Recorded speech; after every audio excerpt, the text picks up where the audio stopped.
नमस्कार। हम कौन हैं और हम आज जहां हैं वहां तक पहुंचे कैसे?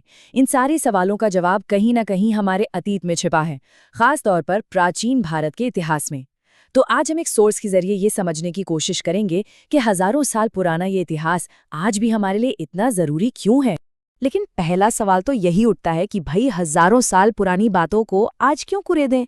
उस दुनिया का आज की भागदौड़ भरी जिंदगी से क्या लेना देना है? इसका जवाब शायद आपको थोड़ा हैरान कर दे। चलिए पता करते हैं। असल में अपने अतीत को समझना खुद को समझने जैसा ही है। यह हमें बताता है कि भाई हमारे पहले समाज बने कैसे, हमारी संस्कृति की जड़ें कहाँ हैं, आज हम जिन मुश्किलों का सामना कर रहे हैं वो शुरू कहाँ से हुई, और इन सबको समझकर हम एक बेहतर भविष्य आखिर कैसे बना सकते हैं। जब हम भारत के बारे में सोचते हैं तो सबसे पहली चीज क्या दिमाग में आती है? इसकी डाइवर्सिटी, इसकी विविधता, अनगिनत भाषाएं, परंपराएं, संस्कृतियां। लेकिन ये जो कमाल का ताना बाना है, ये बना कैसे? इस सोर्स के मुताबिक इसकी नींव बहुत पहले प्राचीन भारत में ही रख दी गई थी। तो इस सोर्स टेक्स्ट में जो खास बात बताई गई है वो ये है कि प्राचीन भारत किसी एक समूह की जमीन नहीं थी, बल्कि ये संस्कृतियों का एक संगम था। मतलब एक मेल्टिंग पॉट जैसा, जहां कई अलग अलग नस्ल के लोग आकर एक दूसरे में मिलते गए। जरा सोचिए, सदियों के दौरान यहाँ कौन कौन नहीं आया। आर्यों से पहले के लोगों से लेकर इंडो आर्य, ग्रीक, सीथियन, हूण और तुर्क तक। और सबसे खास बात ये थी कि ये सब सिर्फ आए नहीं, बल्कि यहीं की संस्कृति में ऐसे रच बस गए कि वे भारतीय समाज का एक अटूट हिस्सा बन गए।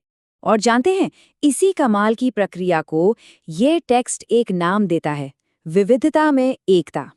ये सिर्फ एक नारा नहीं है, ये हमारी ऐतिहासिक सच्चाई है, जो हमें सीधे तौर पर प्राचीन ग्रंथों में भी देखने को मिलती है। और ये मेलजोल सिर्फ लोगों तक ही सीमित नहीं था, ये तो भाषाओं में भी उतर आया था। वैदिक संस्कृत पर यहाँ की पुरानी भाषाओं का असर पड़ा।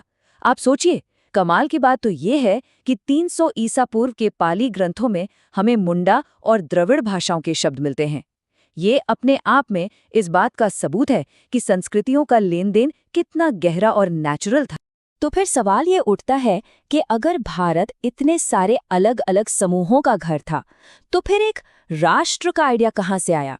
इस सारी डाइवर्सिटी को एक पहचान में किसने और कैसे बांधा? तो इस सोर्स के मुताबिक ये आइडिया आया प्राचीन शासकों के दिमाग में। चक्रवर्ती राजाओं ने हिमालय से लेकर समुद्र तक फैले इस विशाल भूभाग को एक पॉलिटिकल यूनिट के तौर पर देखा। अशोक और समुद्रगुप्त जैसे सम्राटों ने इसी सपने को सच करने की कोशिश की, और इसे ही उस समय भारतवर्ष का नाम दिया गया।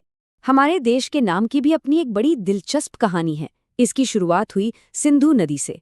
ईरान के लोगों ने इसे हिंदू कहा, और जब यूनानी यहाँ आए तो उन्होंने इसे इंडोस या इंडिके कहा, और इसी से आज का नाम इंडिया बना। अब इतने बड़े इलाके को जोड़ने के लिए भाषा ने एक बहुत बड़ा रोल निभाया।